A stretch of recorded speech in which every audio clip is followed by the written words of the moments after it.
Quick note, I did draft this video up before the Sony announcement, which made things even more complicated for me. Seriously, why? I've been riding this whole physical wave recently. I picked up a record player of my own, some CDs, and I've just been, gathering the albums that I love and exploring new ones, and it's just been great. I've just loved having access to the music I love and being able to do whatever I want with it. Like, for example, with CDs, rip them onto my computer, Google the album art, list down the names, the tracks, the artists, everything about them, and just keep them away on my computer in the highest quality possible so I always have access to them whenever I want them. No streaming service, no monthly payment, no useless AI features, no advertisements required. Just me and my music. The music I downloaded in lossless, I even installed it on a little SD card so I could slot it into my MacBook without the music itself staying on my MacBook and taking up all my storage. It's not the most helpful thing in the world, but it's pretty neat, in my opinion. Of course, naturally, after getting into this whole physical media stuff, like really getting into it, I wanted to do the same thing for my games too. But I ran into a little bit of a problem. So I've always gotten my games physically. Like any Nintendo game, I would always get it physically. I would never buy it on the store, except for probably a few minor exceptions I can't think of. Overall, though, just if I'm getting a game on my Switch, it'll probably be the physical copy because, well, why wouldn't I? It's kind of nice to just have all the physical copies, I just have them all laid out, all the cartridges, have the cases, And with those physical copies, assuming no natural disaster transpires, you own a tangible copy of that game. No one can take that away from you. When you buy a digital game on a console like Nintendo, who's to say the store won't get shut down or they won't remove a game for some arbitrary reason? But yeah, it's just nice having access to all the physical media. But there's just one little thing, as I said. There's one little problem, and that's achievements. I just gotta yap about this. I know other platforms have these, but they're just not it. Alright, I don't use the PlayStation, I don't use the Xbox, alright. Other than my Switch, I just use a PC. And this PC, I built myself. Maybe the hard stuff was done by my friend. But overall, this PC is kind of all that I need. I don't need a PlayStation, I don't need an Xbox because my PC is honestly around the same level as them, if not maybe better in some cases. So it's like, there's not really any benefit to me having a PlayStation or Xbox game other than maybe just for the achievements. Xbox has their whole achievement system, and I think they actually started achievements for consoles. PlayStation has their trophy system, and Steam has their achievement system. But Nintendo has nothing. And the thing is I know some games are definitely better for portable, and I'd play them a lot more often. For example, Persona is something I'm really interested in. All those kinds of RPGs, super long games. But when it comes to picking them up on Switch, assuming they do have a real physical copy and not, a key card or just a download, there's just no achievements on Switch. And what if I want them?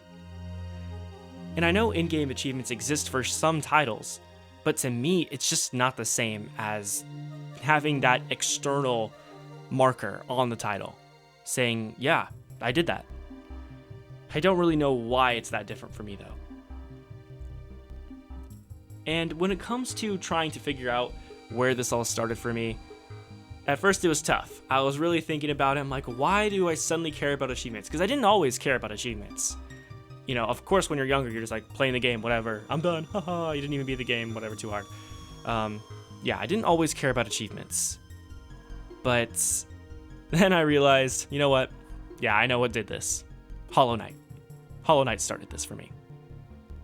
I loved Hollow Knight so much, I wanted to do everything in it. Everything. I did all the pantheons. I did all the, endings, all the alternate paths you could take. I got every charm, all these things. I did everything I could in that game, and it was really hard, okay? Those Pantheons were not easy. I even made a video about it, which is hilarious, like way back then. A video, I think it took me 3.5 years to beat this Hollow Knight boss. And it's so funny that the one time I actually succeeded, I was recording, which is just crazy. And I'm so glad I have that archived, actually. It's so fun to look back on.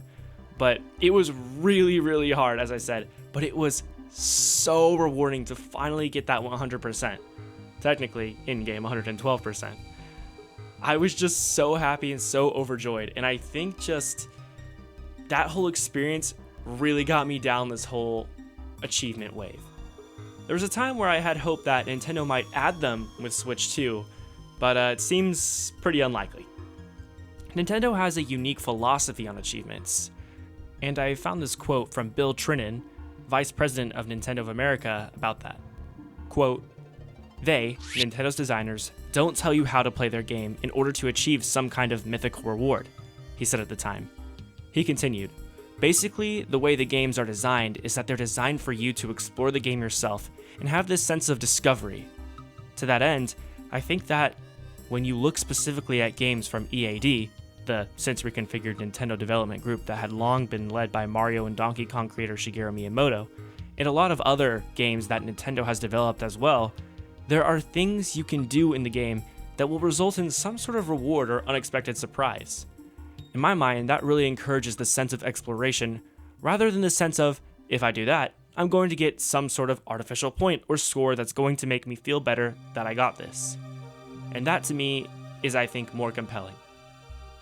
And this makes total sense. Like, this is a really interesting perspective that you don't really see from anyone else, and I do get it. Recently, when asked about whether the Switch 2 is going to have achievements, he simply said, "Nope." Well, there goes that idea, I guess. As I said, this philosophy is really interesting to me. And I don't even know if I want achievements in Nintendo stuff because of the design. I mean, I think it's perfect the way it is. But when it comes to third-party stuff, I don't know. It's not that I need achievements to motivate me to do things in a game. For example, I've done all the shrines in Breath of the Wild. Just like you said, the motivation from the game of getting that special reward that you do get for doing all the shrines, and even just the act of doing them all in general was fun, so I did it. But there's definitely a balance with achievements. I do really enjoy achievements as a sort of stamp of completion on the title that I can look at and say, yeah, I did that. The way Hollow Knight does it encourages me to explore more of the game. Having achievements for tough challenges or alternate choices, all this worked to guide me when it came to exploring everything the game had to offer. Other games though, like Raft for example, do not strike this balance. The worst kind of achievements are ones that arbitrarily waste your time, and I'd say Raft's kill 50 bears, kill 50 warthogs, hook 5,000 items achievements are a prime example of what not to do with achievements. If you can't tell from my back and forth on this, I still have no idea how to feel. I could really use some input on this topic to help me get over this. How do you feel about achievements? Is the trade-off of not having them worth it for physical? Am I alone in this? Please help me. With Sony's announcement about PlayStation's no longer having physical discs, part of me wants to just go all in on physical media, to be honest, and just get every single game for my Switch. But at the same time, like I said, there are definitely some benefits to other platforms, so it's hard to know whether it's worth it to get games on Steam for achievements or get them on my Switch to have them physically but lose that entire aspect. Maybe it'd be nice to have the pressure of achievements lifted off my shoulders, but at the same time, I really don't know. So, yep. Thanks for watching, be kind to yourself, and have a great day wherever you are.